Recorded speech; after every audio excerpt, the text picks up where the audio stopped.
ఇలా live link పెట్టుకుంటారా?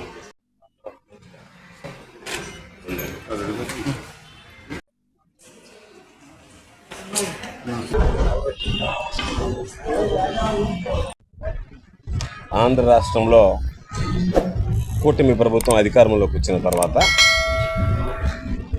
ప్రతినిత్యం దాడులు, దండయాత్రలు, ప్రజలని అన్ని రకాల ఇబ్బందులు గురి చేస్తూ విధ్వంస పాలనకి శ్రీకారం చుట్టడం జరిగింది.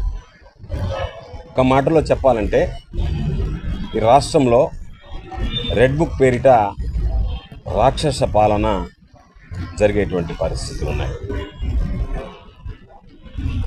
అనేక ప్రదేశాల్లో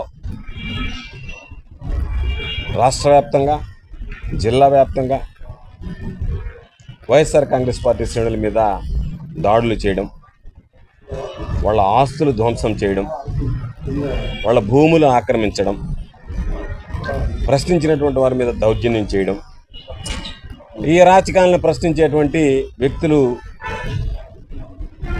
ఏ స్థాయిలో ఉన్నా సరే నాతో సహా అందరి మీద కేసులు నమోదు చేయడం. అంటే ప్రభుత్వ పరిపాలన తీరు ఏ విధంగా ఉంది అంటే, మేము దాడులు చేస్తాం, మేము విధ్వంస పాలన కొనసాగిస్తాం, ఎవరన్నా ప్రశ్నిస్తే కేసులు పెడతాం. ఎంత విచిత్రకరమైనటువంటి పరిస్థితులు అంటే, సాధారణ పౌరుడికి ఎలాగూ భద్రత లేదు. ఈరోజు ముత్తుకూరు మండలానికి సంబంధించి నెల్లూరు జిల్లాలో ముత్తుకూరు బిట్ 2 ఎంపీటీసీ వెంకటేశ్వర్ల మీద హత్యా ప్రయత్నం జరిగింది. ఏమీ వివాదం లేకుండానే వైఎస్ఆర్ కాంగ్రెస్ పార్టీకి సంబంధించినటువంటి నాయకుడు, ఎంపీటీసీగా గెలుపొందినటువంటి వ్యక్తి, ప్రజాప్రతినిధిగా అక్కడ ఉన్నటువంటి ప్రజలకి అవసరాలు తీర్చేటువంటి వ్యక్తి, అటువంటి వ్యక్తి మీద ఈరోజు దాడి చేయడం అనేటువంటిది దారుణమైనటువంటి విషయం. కారణం ఏమిటి అంటే, మీరు పార్టీ మారండి, మా పార్టీలోకి రండి, మీరు కనుక పార్టీలు మారకపోయినా, పార్టీలు మారేవారిని ఎవరన్నా అడ్డుకున్నా, పార్టీలు మార్చేటువంటి సంస్కృతిని ప్రోత్సహించకుండా నిరోధించినా మీ మీద మేము దాడులు చేస్తామని చెప్పి ఈరోజు పార్టీ మారలేదనేటువంటి కక్షతో ఈరోజు దాడికి పాల్గొనడం జరిగింది. పాపం ఈరోజు వెంకటేశ్వర్లను చూస్తే, వెంకటేశ్వర్ల కుటుంబాన్ని చూస్తే ఎక్కడ వివాదాలకు పోనటువంటి వాడు, అటువంటి వ్యక్తి మీద అనేటువంటి రక్తస్రావం జరిగింది, తొంటె విరిగిపోయింది దాడిలో. ఈరోజు డాక్టర్లు దానికి సర్జరీ చేయాలని చెప్పడం జరిగింది. గవర్నమెంట్ జనరల్ హాస్పిటల్లో సర్జరీ చేయించాలన్నా లేదా ఏదైనా ప్రైవేట్ హాస్పిటల్కి తరలించి చేయించాలనేటువంటిది కుటుంబ సభ్యులతో మాట్లాడతాం. కుటుంబ సభ్యులతో మాట్లాడి ఒక నిర్ణయం తీసుకోవడం జరుగుతుంది. అంటే ఒక ఎంపీటీసీ స్థాయి వ్యక్తికే ఈరోజు తొంటె విరగొట్టి తలబగలు కొట్టేటువంటి పరిస్థితులు ఏర్పడితే, ఈ రాష్ట్ర పరిస్థితి, ఈ జిల్లా పరిస్థితి ఏ విధంగా ఉందనేటువంటిది ప్రత్యేకంగా చెప్పాల్సినటువంటి అవసరం లేదు. ఇంత జరిగినా పోలీసులు మేనమేషాలు లెక్కిస్తూ ఇప్పటివరకు ఎఫ్ఐఆర్ రిజిస్టర్ కాలేదు. ఈరోజు ఉదయం వచ్చి, నిన్న సాయంకాలం జరిగితే ఈరోజు ఉదయం వచ్చి పోలీసులు దానికి సంబంధించినటువంటి ఫిర్యాదు తీసుకువెళ్లారని చెప్పి వెంకటేశ్వర్లు చెప్పడం జరిగింది.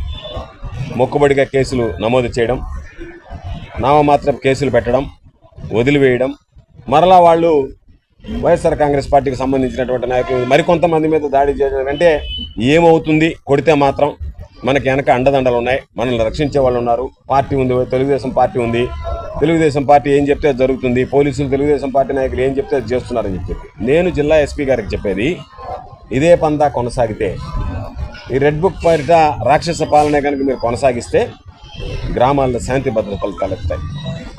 శాంతి భద్రతల సమస్య తలెత్తింది అంటే దానిని పరిష్కరించడం ఎవ్వరి తరం కాదు. ఈరోజు అందుకని ప్రశాంతంగా ఉండేటువంటి మత్స్యకారుల గ్రామాలు, అక్కడ కూడా కొంతమంది చిచ్చుపెట్టి ఆధిపత్యం కోసం మా అధికారం ఉంది కదా అని చెప్పి వ్యక్తిగత స్వార్థాలు, వ్యక్తిగత కక్షాలు అన్నీ కూడా పార్టీల మీద రుద్ది ఈరోజు వాళ్ళ మీద దాడులు చేయడం అనేటువంటిది దారుణమైనటువంటి విషయం. తప్పనిసరిగా ఈ దాడులను ఖండిస్తున్నాం. పోలీసు అధికారులకు మరలా చెప్తున్నాం, అధికారం ఎవ్వరికీ శాశ్వతం కాదు.